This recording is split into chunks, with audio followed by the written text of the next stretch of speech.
stations. Other contributors include Fisher Investments, wealth management from dedicated advisors that tailor portfolios to each client's unique goals. More at fisherinvestments.com.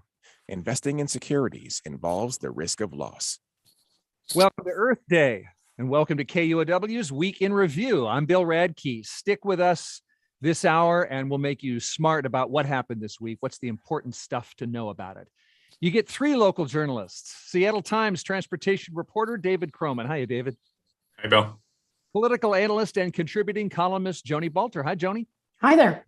Seattle Channel host and producer Brian Callanan. Hi, Brian. Hey, Bill. Good to see you.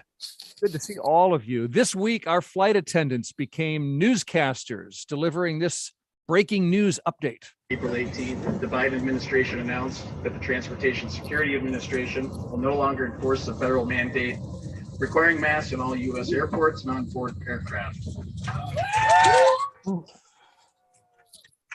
A federal judge.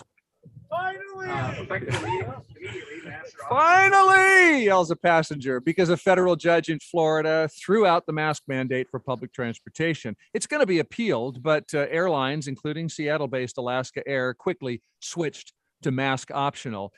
If an airline banned you for refusing to wear a mask, your ban is lifted as long as you didn't assault anybody. This passenger, Tommy Hunter, landed at SeaTac and told KUOW that it wasn't just the passengers celebrating on board. There was cheering, and what was really interesting is that the flight attendants all gathered up in the front of the plane and hugged and cried.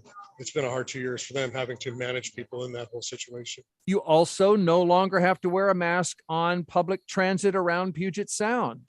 But having said that, we still recommend masks, even though it's not mandated. That's your state epidemiologist there. So, David Kroman, you're a transportation reporter. Did all the local transit agencies drop the mask rule? Are there any holdouts?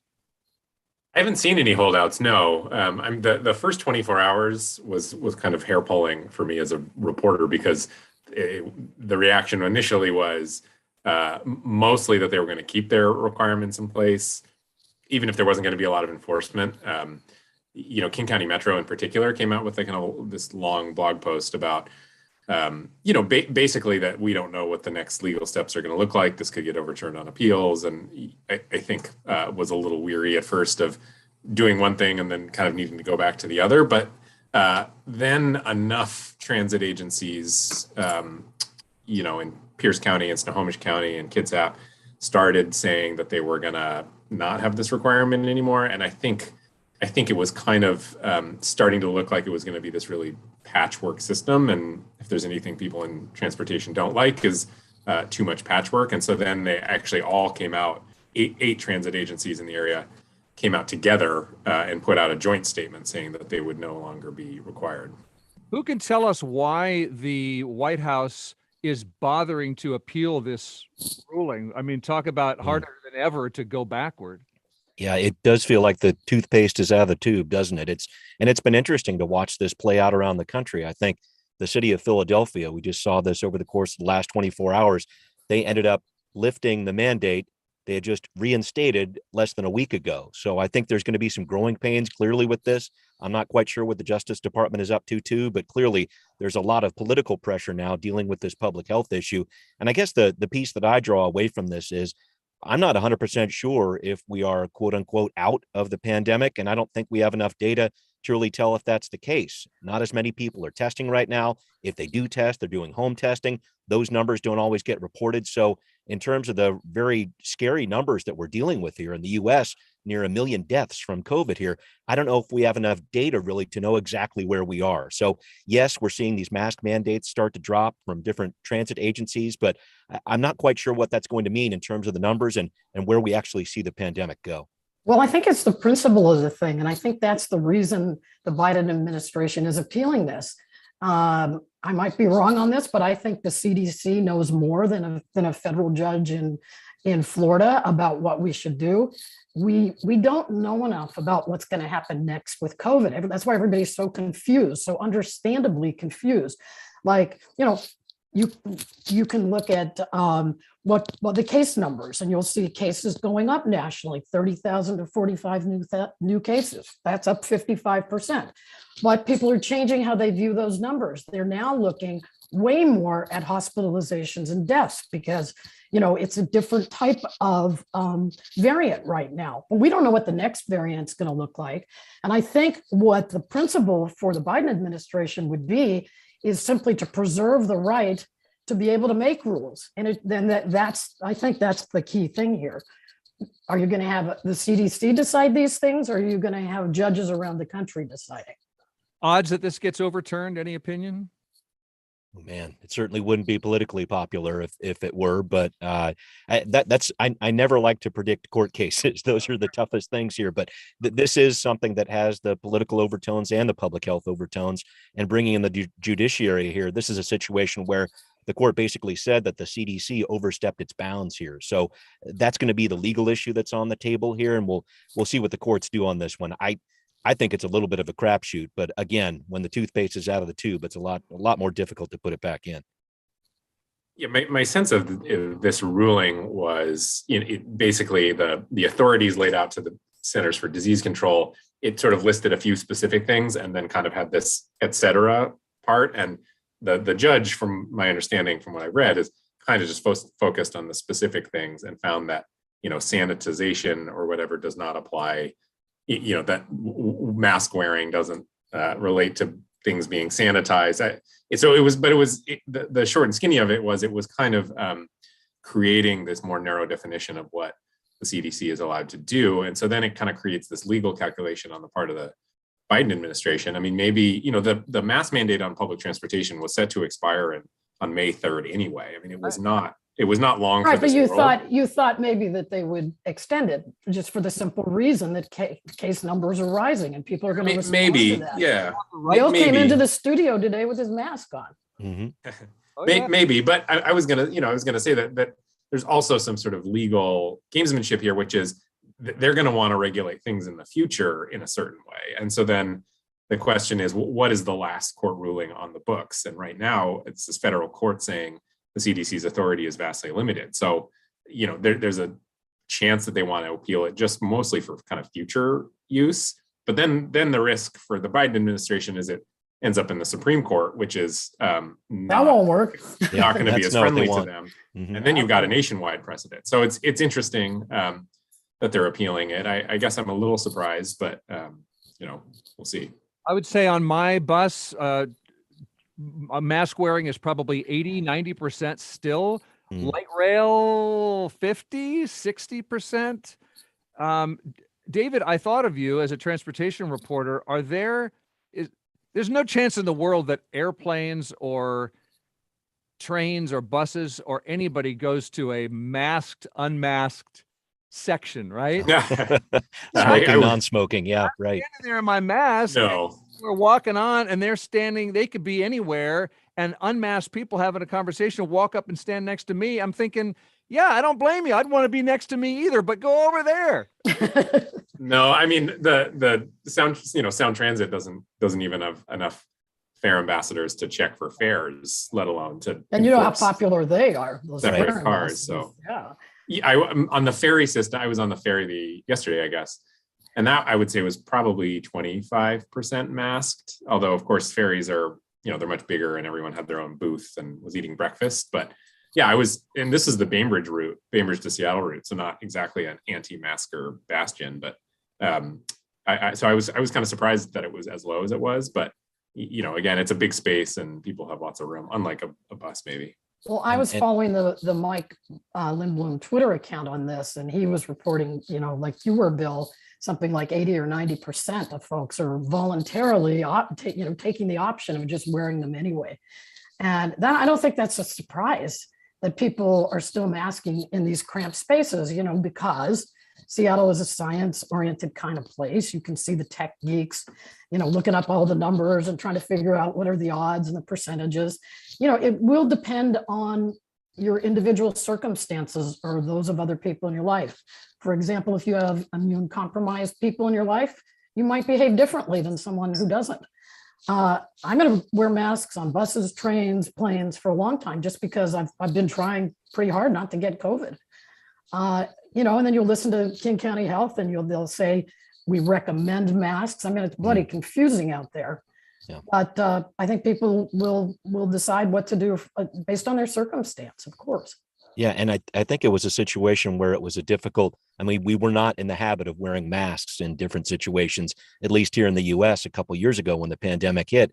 And now we've really established a habit over the past couple of years. I think that's hard to break too on the backside of it, to not wear a mask. It is difficult for me to consider the idea of not wearing a mask in a crowded situation like a bus or a plane. I've really enjoyed not being sick, and knock on wood, I remain that way over the last couple of years. And I'm not talking about just COVID. I haven't had that cold or whatever else. So I've enjoyed that. And I think the mask definitely played a role in that. So I think this is going to be, again, kind of that growing pains coming out of this as people are more comfortable with not wearing masks and seeing what that looks like. Before we leave the topic of COVID and roll on here with the week in review, Joni, you were talking about some office data tracking companies saying that Seattle workers are especially reluctant to go back to the office. Why do you think that is, and why does that matter? Well, did you see that study, that other study this week, the one that said of all the large cities in the US, Seattle has the highest share of physically active adults. So think of this now as a time management thing. You know, we've all changed a lot from COVID. We manage our days differently. That 85% has to fit in a workout. It takes time. And I've said before, and I'll say it again, the number one job perk, if you talk to recruiters, especially tech recruiters, is work from home, remote. People are not eager to give this perk up. Yeah. Not good for some, for people. You know, there are a lot of reasons why for wanting people to come back to work, economic reasons, and, you know, wanting more of a presence of people downtown.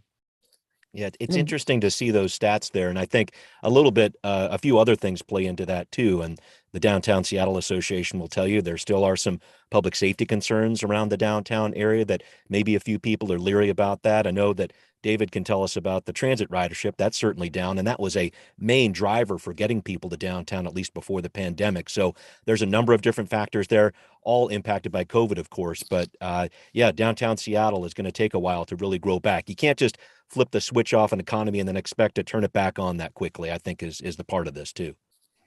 I'm surprised that I think it was Downtown Seattle Association is predicting 70%. I mean, I think we're at 30, somewhere around 30, 35% right now. Yeah. And DSA is predicting 70% by June. That seems, I think that's a little optimistic. I think seems that's pretty not going to optimistic. happen unless they want to count the tourists or something like that. All right, finally on COVID, the Mariners manager and 3 players at least and a bunch of coaches, they're all out. So they cannot listen to Macklemore at the 7th inning stretch. Yes, Macklemore, not the Kingsman doing Louie Louie. We'll touch on that a little bit later on the show. Let's take a quick break. By the way, we're doing this show visually as well. You can join us online. We're on YouTube and Facebook. Just search KUOW Public Radio. We're going to take a short break here, and we're going to hear a little from President Biden, who's in Seattle. So don't go away.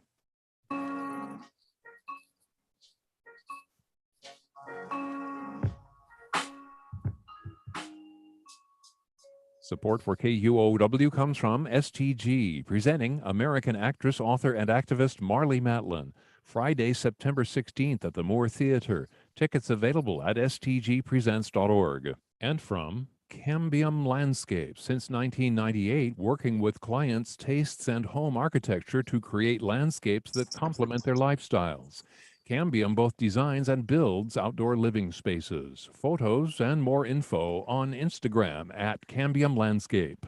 This is KUOW's Bill Radke helping catch you up on the week in review, and you're in good hands with the Seattle Times transportation reporter David Kroman, Seattle Channel host and producer Brian Callanan, political analyst and contributing columnist Joni Balter, and you can follow us online. We're on the YouTube and we're on the Facebook. Just search KUOW Public Radio. Okay, on with the news of the week. President Biden's in Seattle, first time since becoming president. He just delivered an Earth Day speech at Seward Park and signed an executive order aimed at protecting old-growth forests from wildfires. So today I'm about to sign an executive order to strengthen our forests on federal lands and make them and the local economies they support more resilient in the face of wildfires. I've flown over every major wildfire in this country with FEMA since, not every, a couple I didn't, but the vast majority of them. And it's devastating. I've seen it from helicopters with FEMA just flying over here, Idaho. I didn't get to go to Oregon, but California. It's absolutely devastating. So we're going to work with state and local and tribal governments to map, catalog, and then conserve old growth forests on our public lands. Joni, any more to say about what this order? I'm so used to climate change goals and promises, and it's not really the same as action.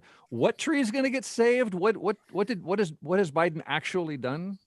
So I actually wrote down the exact quote he just gave because I was watching it on the live feed here. I live about a half mile from where he was speaking. I've been listening to the helicopters overhead most of the morning.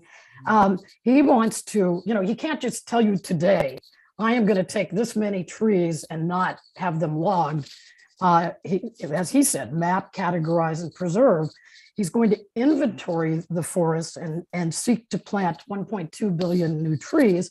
But in the course of that, and again, it is in the future, and by that it's kind of annoying, figure out what old growth and second growth trees he can possibly preserve. He called the old growth trees the lungs of the planet, and it is true that they sequester incredible amounts of carbon. That's his language on that, and that's his reasoning.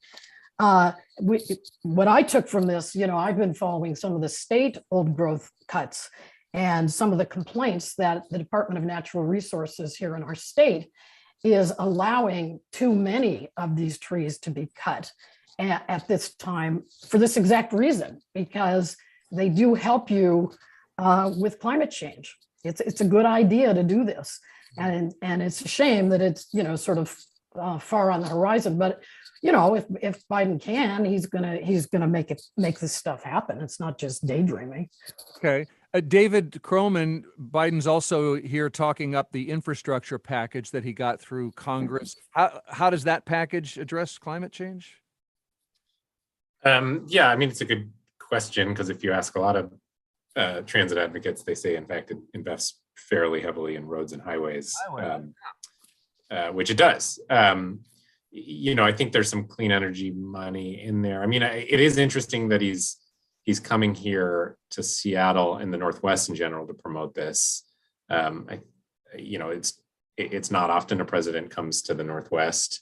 I think there's probably some political calculations. I mean, he's trying to kind of show to his base that he's getting stuff done. And this, if there's anywhere that has a Joe Biden base, you would think it's Washington and Oregon. So yeah, I don't know. I haven't really gotten the skinny on why this area in particular makes sense for him to be celebrating this. Yeah, why not a swing state? How about fundraising? Yeah, there's that. For that. No? Yeah, it is. And I was going to bring Brad up Smith's house. Yeah, right. And just the other piece of it, I mean, Biden speaking down at Green River College in Auburn, go Gators, just happens to be in Congressional District 8, which is where Kim Schreier is really in the fight for her political life this fall. She had a really tough race a couple years ago, you'll remember, against Jesse Jensen, who was a relative political unknown. And now she's got Reagan Dunn in her sights in terms of an opponent coming up this fall. So I think this is a big piece of this, is to try to help her out with her work there. And these midterm elections are a lot closer than you think. So I think that's a piece of this too. And just in terms of what David was saying as well, I really think it's this idea of trying to promote this American Rescue Plan, $1.9 trillion that Biden was able to get from the legislature there at the national level. And it's helped a lot of local governments, and it's helped a lot of people put money in their pockets or whatever else, but not a lot of people talk about it, because I think the flip side of it is that a lot of critics would say it's hurt our economy in terms of adding inflation. You got a lot of people that have some extra money for demand, but we don't have the supplies in hand. So it's a challenge for him. And I think he's trying to work on that message too. So look, Joe Biden is not particularly adept at beating his own chest with things that have gone well. This guy needed to get out of DC and crow about some of the successes he has. And so it's showtime, as you're saying, because the election is coming. And Biden does have some legitimate good news on the economy, like unemployment below 4%. The economy added 431,000 jobs last month. We have this historically low unemployment claims. So look, if Donald Trump had those kind of numbers, he would slap them on billboards all over the country, and he'd be shouting from the treetops, the rooftops. Wait a minute, he's still shouting. from the rooftops. True. Here Biden is in Seattle talking about the importance of action on climate change, except he's also drilling for more oil and gas because of high gas prices. He just opened up 100,000 acres of public lands for drilling, which is why activists like Seattle's Thomas Meyer were telling KUOW he was going to protest this Earth Day speech. Every time the federal government makes plans to drill for more oil and burn more oil or gas or coal, we're just digging ourselves deeper into a hole, and we have very little time to turn our entire energy system around.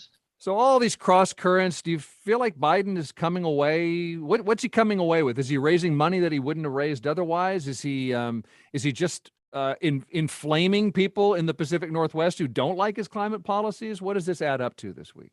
It just feels like such a can't win, Bill, because I think a lot of the critics that Biden has, and David touched on this earlier, would say that he has not gone far enough with regard to his climate policies here. And certainly the drilling for oil would indicate that piece of it. But then you've got his critics, of course, on the right who would say that he's pushing things too far, and did so with his $1.9 trillion plan there for the American Rescue Act. So I'm not quite sure how he comes out of this, but again, you can't keep everybody happy all the time. And I think he's just trying to, where he can, push this agenda of the rescue plan that he worked on there, and also stump for those local candidates. Those are the main things that I'm seeing him push for when he's here in the Seattle area. Well, there's nothing wrong with trying to address a bunch of different issues that people have. There is a malaise in this country about prices, about inflation. He cleverly calls many of the increases Putin's price hike. Yeah. That's good messaging. It's a legitimate daily annoyance and hardship for folks that they're really facing. So he's also tapping the Strategic Petroleum Reserve, which a lot of environmentalists probably don't like. But, he has to try to give people hope about, or some sign of progress that maybe gas prices would drop. He should probably tell us when they might drop. Maybe he doesn't know because Ukraine is so unpredictable. Okay, well, if Biden's going to fly out of SeaTac this afternoon, so if you're going to the airport and you get stuck in a presidential traffic jam because you didn't take light rail, now you know why. Speaking of traffic, that said, light rail is currently closed in South Seattle because of. Aren't all the freeways closed? Like most of the Biden visit, light rail is closed as well. Well, the one in MLK is surface, so they. I think it might be, maybe it's reopened now, but it was briefly closed there. So let's talk about another kind of traffic jam. Some road rage happened over the weekend at Pike Place Market, which got at least the Seattle Times bringing up this old debate. Should we let cars drive into the market on that brick road called Pike Place? This is also being discussed on the city council level. So first, David, what happened over the weekend at the market? Yeah, I mean, it was a hairy and kind of chaotic situation. Basically, the short of it is first two drivers got into kind of a road rage fight with some shoving, and then a third driver thought it was a good idea to get involved and pulled out a hammer and smashed out the rear windshield of one driver. That driver then stole the hammer and smashed out the front windshield. Kind of a whole messy situation, but the kind of most tragic part of it was one of the drivers got back in their car, floored it, and hit a woman who's just a bystander. I think she worked down there. From what I have heard, has non-life-threatening, but like serious enough injuries that she needs surgery. Was taken to Harborview. It's not good, pretty legitimate injuries. So it was a pretty hairy scene down there. Two of the drivers ended up getting arrested. Yeah. Okay. So as for this disagreement over whether or not to ban cars from the market, KUOW talked to a couple of people here down at the market, somebody named Aldridge, who's worked there for a while and wants cars restricted. Even just like crossing the street to like go get something to eat, like it definitely shakes you up. It's not very safe to have cars around here. But on the other hand, John Wiley owns a photography studio there and wants car access to continue. I don't want the street to close because I think it's just one more step away from it being an actual honest working market. And if we close the street, then it's just going to be like a boutique. Like a boutique, Joni. What does that mean? What's the debate here? Well, it's a legitimate debate. We've had it for a long, long time. Should the Should the cars be allowed there? They seem kind of weird and out of place sometimes. And, I think we should put the road rage, the few complete idiots incident aside and really be thoughtful about this. So, for example, I thought I was all for all pedestrian. I like the message of that. I've lived in other countries and really liked pedestrian-only business areas. However, and this is the mark of a really good op-ed, a piece of writing that makes you stop and rethink what you already believe. I read a piece by Peter Steinbrück and a few others that made me not sure about pedestrians only. Can I just read like one or two sentences? Okay. Authenticity is key to the market's remarkable success. It's not a Disney version of a market, but an actual working farmers market. He goes on to say, pedestrians have the same right to be there as the delivery vehicles, as the rider share drop-offs. So I'm rethinking that, to tell you the truth. Peter Steinbrück has something to say here. He's the son of Victor Steinbrück, widely credited with saving the market years ago. But Brian, why does it have to be either or? We asked for it. We have this community feedback line. You can go to kuow.org/feedback. Joe in Greenwood puts it this way. Joe says, I've seen several tourists that don't expect cars in a dense, human-heavy place such as Pike Place. In many places in America and abroad, this would not be a general thoroughfare, but closer to a pedestrian zone where vehicle access is limited, reduced to walking speed. Pedestrians have the right of way. Authorized vehicles could include immediate passenger drop-off and pickup if there's accessibility needs. People who live there need to get to their parking or garage, deliveries, certain times of the day, emergency vehicles. So why can't it just be restricted, Brian? I think that is going to be the answer that emerges from this bill. And David put out some great stats about this in his piece about this, because there have been a number of different collisions down there in the Pike Place Market area that have involved pedestrians or whatever else. And this reminds me so much of the debate that our city had more than a decade ago with regard to bike lanes all over the city. And I think if you're going to be real about making sure that pedestrians and cyclists are safe, you've got to do something about it from an infrastructural point of view. So does that mean tearing up the whole street, getting those bricks out of there and putting down something new? I don't think so. I think that would be awful for the market. But I think some sort of different campaign where you can have limited times that these delivery drivers would be there, where you can have limited times when actual regular old folks can drop off, pick up people or whatever else. I feel like that's the answer coming forward, because if you set up these polls of black versus white, it's going to be pedestrians only versus cars allowed there. I think you're going down the wrong path. And definitely in terms of talking with members of the Seattle City Council, Andrew Lewis, whose district includes that area of Pike Place Market, is saying nobody's talking about that. This isn't a situation where everybody's saying, we need to ban cars completely. We need to ban pedestrians from these areas, whatever else. I think there's going to be a position here in the middle. I hope it emerges here where we can find some sanity and hopefully avoid some of these different deaths and collisions that are happening down there, and injuries too. David Kroman, Seattle Times transportation reporter. As we've said, we've had this, we could have done this decades ago. We've had this conversation forever. So I guess final word with you on what's going to happen, if anything, to change at the market. I will say that at first, I'll say it's probably going to be a slow process. I think everybody involved understands. Wait, Seattle slow process? Get out of here. Mm-hmm. No. To drive. Have you ever tried to drive through the market? It ain't fun.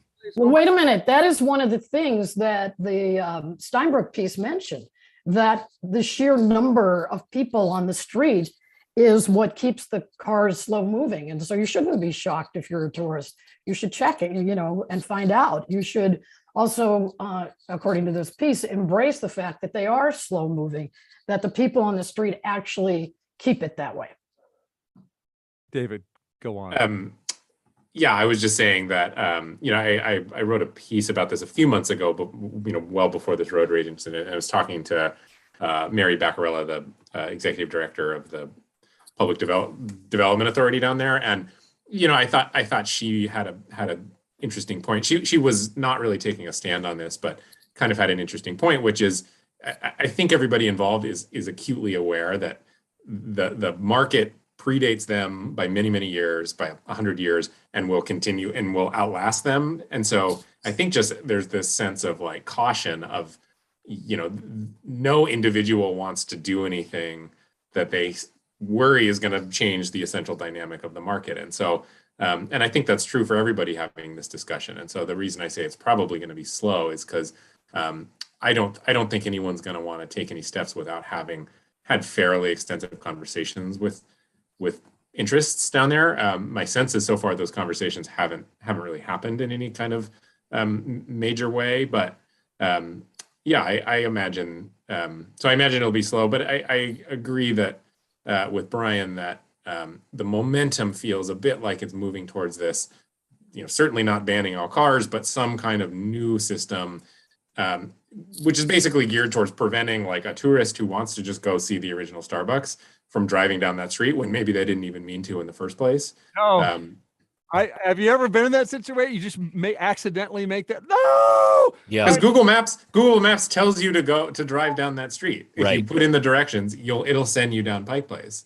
And I don't know that anyone is happy with that result. And so the question is, it does feel like it's kind of moving towards this, deliveries, ADA access, maybe some kind of Uber Eats, DoorDash stuff, maybe some kind of like residence exception. I don't know, but I have not yet heard anyone make a full-throated argument for random tourists who didn't intend to drive down there to continue to drive down there. But the question is, can you kind of strike the balance between making sure those folks are not on that street and yet still maintaining proper access for the people who might actually need it? Bill, get Google on the phone. We got to take care of this. I mean, there's got to be a way. Gas is $5 or $6. Who can afford to be idling on the bricks of Pike Place for the 9 years that you'll be there if you made that fateful turn? Okay, let's pause there on Week in Review. We're catching you up. We're also doing the show on YouTube and Facebook right here when you search KUOW Public Radio. Thanks for the comments from listeners. As I said, you can join that community feedback by just going to kuow.org/feedback. And we've got David Kroman and Brian Callanan and Joni Balter here to continue with the Week in Review after we take this short break.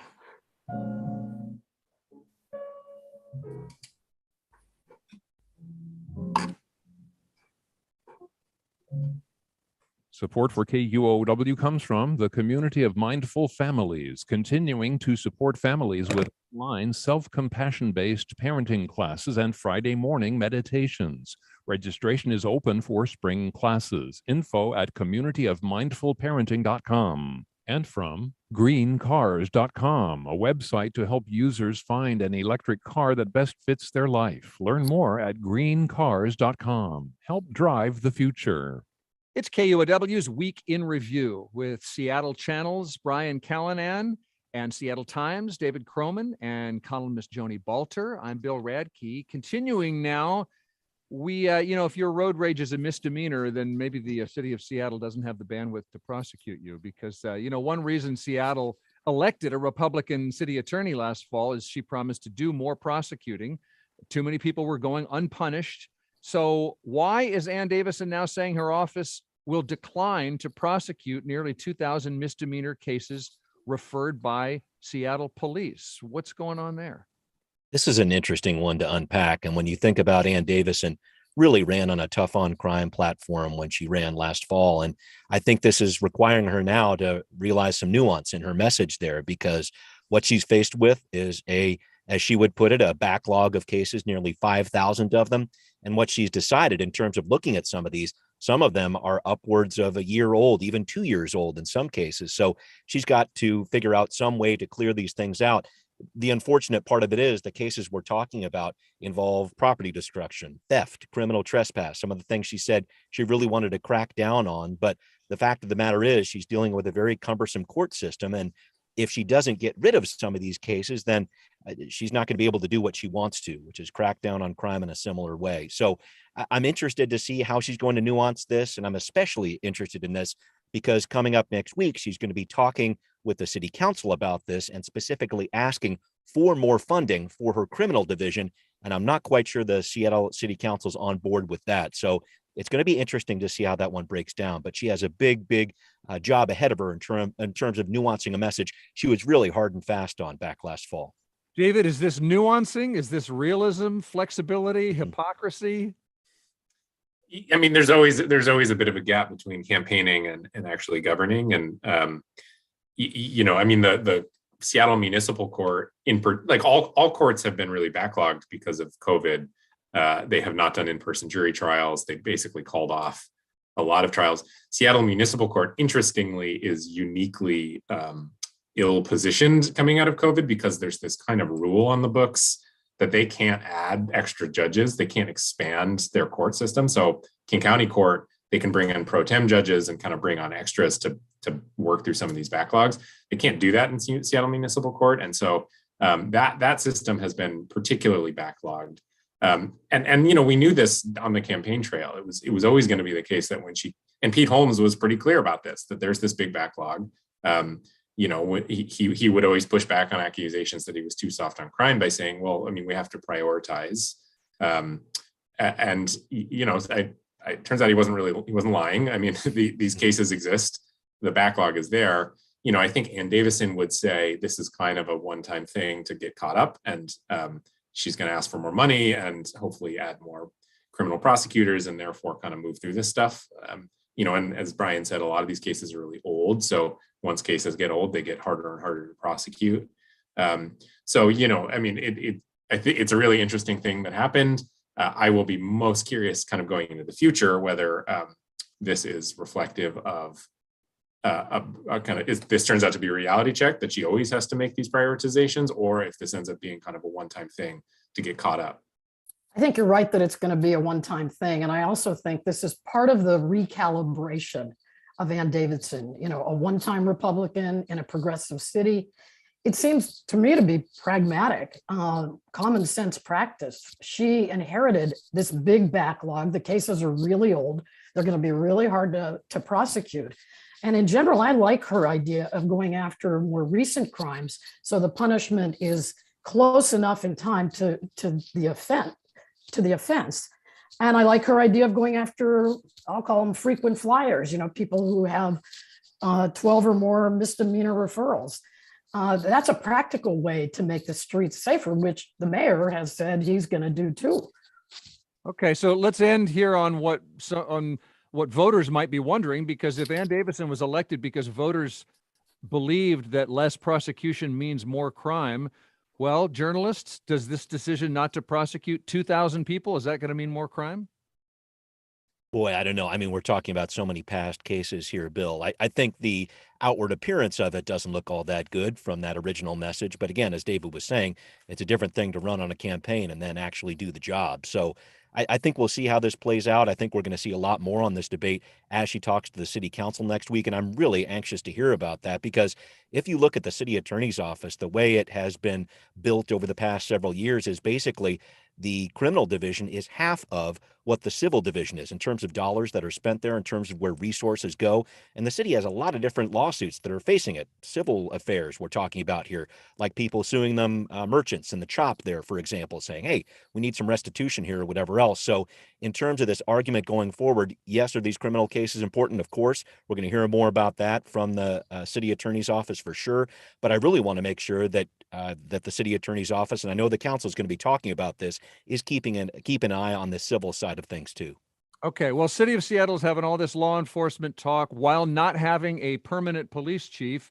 And meanwhile, King County doesn't have a permanent law enforcement chief. They just named 3 finalists for King County Sheriff, including the current interim sheriff. So what is at stake here? Do these finalists have different takes on policing? What should listeners know? It's kind of an insider-outsider type thing here, Bill, in terms of what's going on. We've got Patty Cole-Tyndall, who's currently the interim sheriff of King County Sheriff's Office. Originally, she said she wasn't going to run for the permanent job. Now she threw her hat in the ring, and King County Executive Dow Constantine said, that's okay, go right ahead. Along with her, you've got Charles Kimball, who's currently the chief of police from Killeen, Texas, and you have Reginald Mormon, who's a major in the Atlanta Police Department down in Georgia. So do you want that person who has been in the job, or do you want someone who is from the outside? That's where I see this debate really coming down. I think it's very important to point out that all of these candidates involved here are African American. They are people of color here. Patty Cole Tyndall, when she was appointed last year, was the first person of color to actually hold that sheriff's job in King County. So that's a big deal. So I think we're seeing some pieces of progress there. But as this plays out, and all three of these candidates have been doing public forums this week, yesterday and on the 18th as well. So they're going to be getting some more public feedback. King County is on this. And then the big piece of this overall, I think, is the fact that we are not voting on a King County sheriff now. As you might remember, we voted in 2020 to make this an appointed position by the King County executive. That's what we're going through right now. And we're going to see this process play out over the next month or so as King County Executive Constantine takes in the information about these three. So another way to say this from outside inside is change agent or not change agent. And, the county sheriff's office is kind of a mess right now. It needs some change. And so I think some of the assessment that will be made by King County Executive Dow Constantine, since he's deciding, will be who's a really strong manager, who's a change agent, who can come in here and say no to some of the rank and file and, really be tough. We often have this dispute. Should it be somebody who really, really knows the area and has been here? Or can somebody come from outside and look, more broadly at the situation and tell us what we need? On the Seattle police side, a good example of hiring from the outside would be Kathleen O'Toole. She came from Boston and was widely viewed as a very successful Seattle police chief. I think that it'll come down to something like who can really get in there and make some key changes at this department. And can we give listeners one example of what a key change would be? Has the county executive said, here's what I want to change, and I'm looking for the person who's going to make that change? Well, we always talk about accountability as one thing that people are still talking about. I think that they're looking for somebody who can come in and look at the place and make sure that the officers accept some of the cultural changes that have been fought for in recent years, that kind of thing.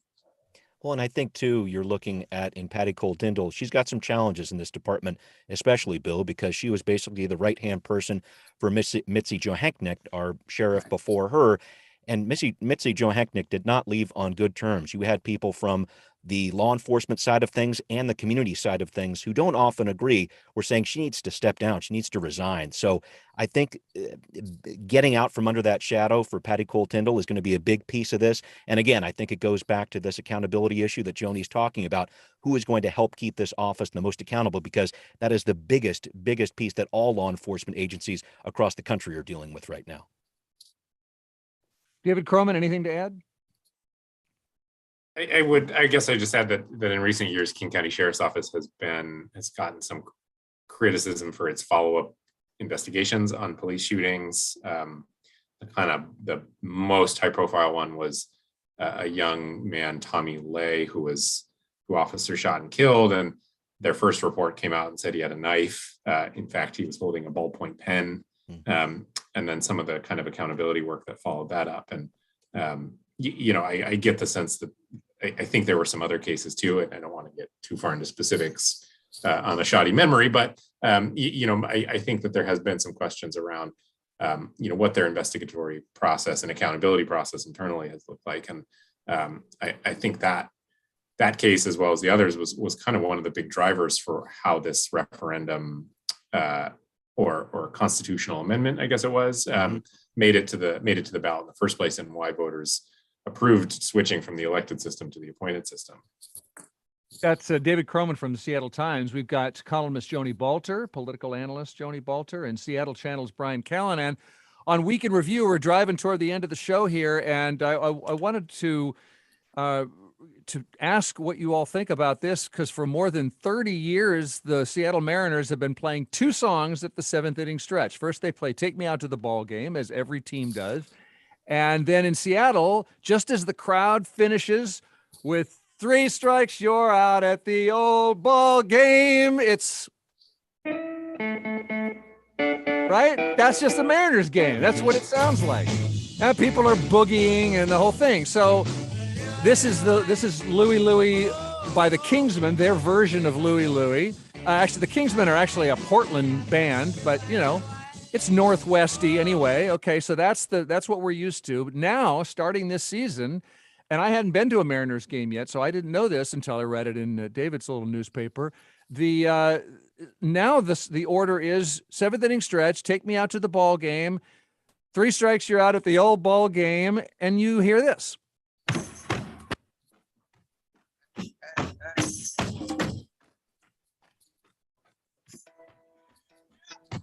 So this is Seattle native, not Portlander, but Seattleite Ben Haggerty, aka Macklemore. The song is "Can't Hold Us," and much like Louie Louie, not easy to sing. Return to the Mac. Get up what it is, what it does, what it is, what it isn't. Looking for a better way to get up out of bed instead of getting on the internet and checking a new hit. Get up. First shot. Okay, got that, Mariners fans? I want you following the bouncing ball on the big screen and singing along with that. So Louie Louie, some people are, of course, they don't like the change, and some do. I'm asking you, Louie Louie to Macklemore, good news, bad news, or no news? Who wants to start? I guess I'll start by saying that if you're really trying to sing the words to a song, good luck with Louie Louie too, and it's like, I mean, I think I've actually read the words before, but I have no idea. I've even sung that song before, I think, at a karaoke place, but I have no idea what they mean. So I'm a bit of I try to hold on to old traditions there for sure. So I think it's going to take some getting used to, but I don't know. I don't mind an update every now and then, and we'll see. We'll see what happens. I mean, if Macklemore plays Louie Louie at his concert at the Emerald Queen coming up, then we'll know exactly what's going on. I just thought it was funny. I kind of thought it was a little funny that the rationale for this was to like give the ballpark a new and modern feel and update things a little bit. But I don't know, in the world of like pop music, and especially like that song, that Macklemore song, it already doesn't feel very new to me. Because it came out a few years ago. I mean, I remember actually being in some other country in 2014 and hearing that. So 2014 in the world of pop music is ages. So, if they wanted to update it with something new, I'm not sure that the Macklemore song is. Macklemore is playing, as you said, at the Emerald Queen. So, I mean, no, that is amazing. That's where he's playing. Yeah. But I loved the story. I didn't like an insult, and it's not. I don't know. I like this change, but that is, you're right. It's not a new song. Yes, David. I did not know the story until I read Larry Stone's column about this, that the Louie Louie tradition started when the Kingsmen played live at the Kingdome. And then I guess it was that game or maybe the next game, Randy Johnson threw the Mariners' first no-hitter. And so that actually makes me like it. I mean, I've been going to Mariners games since I was in kindergarten. And I have this kind of subliminal reaction. The second Take Me Out to the Ball Game ends, I hear the Louie Louie song, and that's going to be hard for me to break. But I didn't actually realize that there was like a real and solid backstory to why that was the song, and that makes me like it even more. So I am pro Louie Louie, anti Macklemore. Yeah, because I mean the Mariners haven't been to the playoffs since David was in kindergarten. I just want to throw that out there. That's no. I was in the 7th grade. Okay. All right, just kidding. Just checking. Let me take the more unpopular view here. I'm from Macklemore. Like the ceiling can't hold us. That's got a sort of active fan component to it. I also love the irony of the retractable roof. When the rain stops, the ceiling pulls back, like the ceiling can't hold us. I like that. How about if they did that? Could they retract the roof while the fans are singing, as if the fans are blowing the roof off the place that can't hold us? That's cool. Yeah, it just takes so long for that thing to roll back and forth. That sounds like a cool concept, but it's like, a good 10 minutes for that thing to fully roll back, and the game might be over by then, by the time they rolled it back over there. You all know we almost didn't have a roof, right? That's another story, but we almost didn't have a roof. Yeah. I'm a proud attendee of the only Mariners home rain delay in history. I was at the game when the roof broke halfway through, and then they had to delay the game. I was there too, man. I'm sorry we were in different seats, but yeah, part of history. Joni, did you get to finish? No, I'm all good. It's good. Okay, so I say I'm pro change. So I like the change. Bill. Joni and I say bring the Macklemore. You're listening to Week in Review, and we've got just like 3 minutes left. And I always like to. So I guess for me and Joni, we just did end up on a reason to smile. But what else? What's giving? I always want to end on with so much of the news is grim. So what else is giving you hope, giving you a lift this week? I got one for you. We've got Record Store Day happening tomorrow all throughout the area. It's really cool. That's when you're going to see a bunch of artists releasing new music, a lot of people out there buying vinyl. My teenage daughter said I wasn't cool enough to talk about this, but I'm going to anyway. So check it out. It's really cool, and support your local stores out there for sure. Record Store Day. Okay, good. That's good. This is now a couple weeks old, but I am pleased that the galleys on the ferries are opening again. So I've always been a fan of, they're of course slightly overpriced, but always been a fan of sitting on the ferry and drinking a beer and eating popcorn. And it's a slice of normalcy that I've missed for the last 2 years since it closed down during the pandemic, and it's back. That's it. Now you're craving those overpriced ferry treats, right? That's right. I know, but compared to a Mariners games, they're actually fairly reasonably priced. That said, I was on the ferry last night coming home, and I was like, I remembered that they were in theory open, and I was really excited to sit and get a beer. But I got they're only on one of 2 Bainbridge Seattle routes, and I got the one where it was closed, so I didn't get to do it. Bummer. And now you can stand in the line in the galley there next to a bunch of unmasked people. That's even better. Yeah, even better. Joni, share popcorn? Well, so I had more of a chuckle this week, and it was when I was watching Biden's Air Force One landing, and he was greeted by these really dark skies, then rain, then rainbows, and then a little bit of clearing. And I heard somebody on the White House press corps saying, "Oh, we're in Seattle. This is the most Seattle-like weather I've ever seen," because it kept changing every second. April in Seattle. Welcome, Biden. So he's not going, he came from Portland to here. Is he done with the Northwest? Yeah, he's leaving this afternoon for Philadelphia. Philadelphia, where they have just gone doing the double reverse. Right, the back and forth on the mask mandate. So you're going back to his home turf there for sure. Right. All right, that is Week in Review. We covered a lot of ground. I really want to thank my guests. That always makes me smile when I get to see Joni Balter, political analyst and contributing columnist, and when the Seattle Times transportation reporter David Kroman joins us, and Seattle Channel host and producer Brian Callanan. Thank you all for being Week in Review. Great to be with you, Bill. Thanks. Thanks, Bill. Great to hear you. Great to see you, which you can do because we live stream the show. And for that, I want to thank Tio Popescu and social media. Our social media master is Juan Pablo Chiquiza. And we've got Bernard Ouellet on the board making everything sound great. I'm Bill Radke. One more message for you. I want to let you know that we're excited to welcome Splendid Table doing a live in-person event here in Seattle. So you get award-winning food writer and host Francis Lamb will explore how Seattle's culinary community has evolved, innovated, and thrived during the pandemic. All this on Friday, a week from today, Friday the 29th at 7 o'clock, Benaroya Hall. Learn more and get tickets at kuow.org/events.